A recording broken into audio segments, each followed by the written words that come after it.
Un poco de historia y de contexto. La Villa del Cerro fue fundada en 1834 con el nombre de Villa Cosmópolis, debido al afincamiento de inmigrantes de las más distintas procedencias, y su población creció a impulso de los saladeros y luego de los frigoríficos, según comentó el historiador del barrio Francis Santana.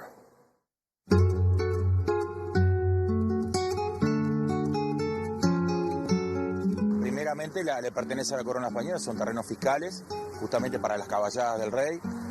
De hecho, si te fijas en lo que es el nomenclato de la costa, vas a encontrar que todas las puntas tienen nombre de animales y algunos accidentes geográficos. Por ejemplo, más allá hacia el norte tenemos el paso de la Bollada, que es el paso por el que pasaban los bueyes, el ganado, justamente cruzaban el arroyo pantanoso. Pero en el extremo del oeste tenemos Punta Yeguas. Y bueno, una vez que Uruguay se independiza, en la década de 1830, lo que van a hacer los herederos es intentar volver que eso se les asigne, ahí se va a fraccionar todos estos terrenos. Y bueno, el destino inicial de mucho de eso va a ser justamente el terreno de faena saladeril, ¿no? Ya a principios del siglo XIX tenemos saladeros en la zona, ¿no? Que en realidad lo que van a hacer es sobre todo afincarse sobre la costa. Digamos que el primer mojón sería el fraccionamiento de la Villa del Cerro. El decreto de fundación de la villa es como el primer mojón para intentar de que las personas vengan. ¿Eso en qué año fue? Estamos hablando de la década de 1830 también. Al fraccionar y al proveer de terrenos y facilitar que surja un negocio inmobiliario, hay personas que compran, que fraccionan, que van revendiendo y que en realidad en algunos casos algunos construyen casas y alquilan o venden y demás. En la medida que llegaron a haber casi una docena de saladeros en la zona, desde todas las costas, los márgenes del Pantanoso hasta Punta Yeguas, y esos daban a cientos de personas, ¿no? Pero con la aparición de los frigoríficos eso se va a multiplicar mucho más. Este frigorífico solo llegó a dar mano de obra en los momentos picos 3.600, 3.800 personas. El frigorífico nacional unas 4.000 y el Swiss también. Entonces estamos hablando en total en momentos de auge de entre 10 y 12.000 personas trabajando. Por supuesto que reitero fluctuando. Ahora, eso lo que va a transformar es que el barrio va a ser una bomba de succión de gente. Por eso van a venir lituanos, rusos, búlgaros, italianos, españoles a trabajar en la zona. Lo que vamos a tener es en la década del 30 la creación del Instituto Nacional de Viviendas Económicas, que va a crear el barrio obrero número 1, que son esas casitas de tejas que tenemos ahí.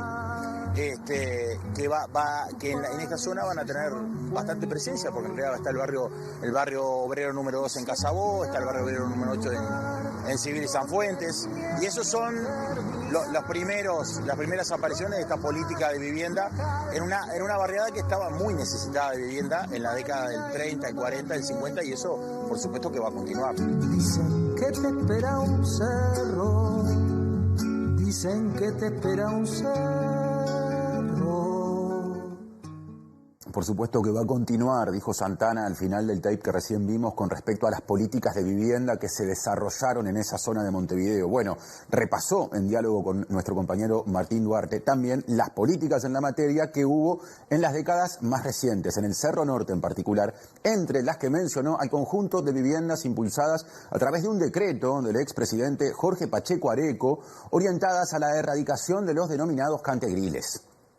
Crece desde el pie, musiquita, crece desde el pie. A partir de esa década del 50, por ejemplo, en el caso concreto de Montevideo, lo que tenemos es un plan director de la Intendencia, que en el caso del Cerro va a estar a cargo de un arquitecto, después va a ser muy prestigioso, Román Fresnedo Siri, quien va a desarrollar un plan de obras para el Cerro que va a implicar la creación de un Cerro Sur, de un Cerro Norte, implicaba la creación de un parque, que bueno, finalmente se concretó, el Parque Ferreira. O sea, en la medida que este frigorífico cierra, en el año 57 se va a crear una nueva empresa que se va a llamar EPSA, Establecimientos Frigoríficos del Cerro Sociedad Anónima, que va a fusionar los dos frigoríficos, el antiguo Artigas y el antiguo Swift.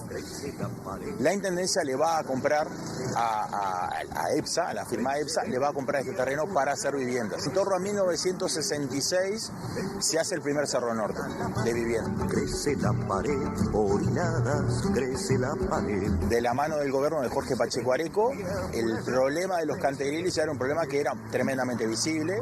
el problema de los conventillos, o sea, enormes cantidades de personas que viven en malas condiciones, y entonces en realidad ahí sale un decreto para tomar una decisión de una especie de verticalazo, de desarrollar una política de erradicación de los cantariles. Y ahí, por ejemplo, la primera etapa de esa obra, o de esa política, tiene como foco dos lugares, Cerro Norte y Casaballe, o sea, trasladar y afincar a personas en esos dos barrios. La idea original era que estas viviendas fueran transitorias, sí, las de los que despectivamente se llaman palomares.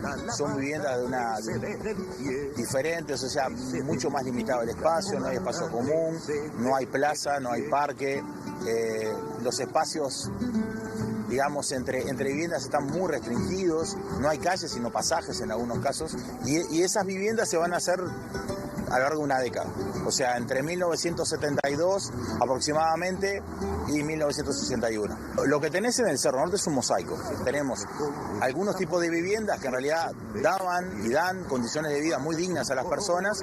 Tenemos otras que en realidad están bastante reñidas con eso. Después tenemos entre medio asentamientos. De hecho, yo vivo en el asentamiento San Rafael, que forma parte del Cerro Norte. Es un asentamiento muy organizado, que se empezó a desarrollar a partir del año 1983.